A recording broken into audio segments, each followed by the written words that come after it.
One of the ravages of climate change that has affected us very seriously in the past few years has been the sea level rise and also the high intensity cyclones that we've been getting.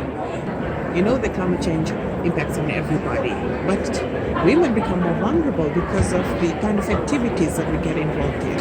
And here I'm talking about caregiving. When a cyclone comes, the responsibility of looking after children, the more vulnerable, of people living with disabilities, of elderly, this usually rests on women. And the cyclones and other instances of climate change exacerbates these problems. So when the cyclones hit, women may have to travel further to collect water because water sources get disrupted.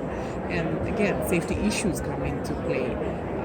More women are employed in agricultural sectors, what do you call it, subsistence farming. So they get impacted more. There are also a very big proportion of women in the hospitality sector. And when cyclones hit, the hospitality sector gets affected as well. So in that way, it also affects women.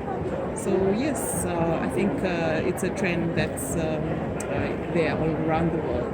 The impact on women is more than that of men. See how traditional knowledge could be used, is being used by women in communities to be more resilient, to adapt to the climate change. And there are specific examples that tie in, particularly in the Fijian community, in relation to, for example, weather reporting, how to tell that there's bad weather coming and what women do in relation to that, stocking up on food, taking care of the youngsters around the place, making sure they're indoors. Women have been critical in doing that because of the traditional knowledge that they have that has been passed down through the generations. So yes, women have a role to play as well in relation to adapting and to becoming more resilient in the face of climate change. And we also partner with UN organizations. We have a project back home. Because of the marginalization of women, particularly those women in rural areas, it's harder for them to access basic services like government services, to register the birth of their children, or to access legal services, or to access social protection programs under the ministry.